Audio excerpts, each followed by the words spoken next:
I know that there's a specific moment in your history, in your story, when you decided to take this path of being able to help people heal, to organize, and to really look for justice for your people and our people. We'd love to see if you could share, when was that moment for you? The moment for me was after college. I was outed as a trans person in a meeting, and after I left my meeting, my stuff was packed on my desk and told that I had lied on my application.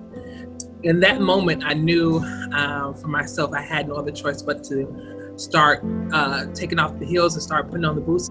Ever since then, I've been on the ground stumping. I haven't let my feet off the ground. I went to college in a very kind of white suburban area of like Illinois and Chicago, near Chicago.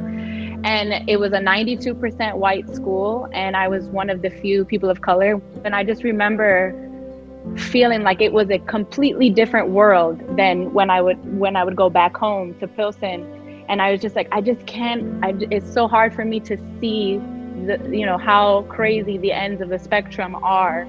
And I have whatever resources I get from here, I have to bring it back, because now I feel the responsibility myself.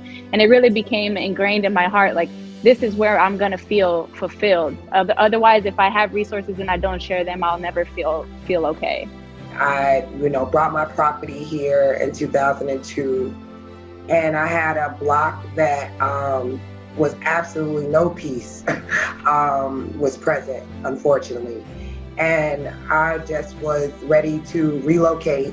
Bullets went through our house, saw folks shot on the block, and just had a plan to leave, let it go. I'm done. And it's a vacant lot across the street from my house that just was, like most vacant lots in communities like Inglewood or Washington Park, are filled with dirt, tires, and garbage. And there was some kids over there playing in it. And I looked at those kids and I just told my husband, like, we gotta stay. They need to see something. They need to see Black love. They need to see Black families. I need to do something, because this shouldn't be the conditions of my community. And it was that moment that I just said, I don't know where to start, but I'm gonna find somebody gonna take me as a volunteer somewhere. And I just went on volunteers.org and searched for a match to volunteer in Inglewood, and found the organization, and that started the journey to where I am today. And I wouldn't trade it in for the world.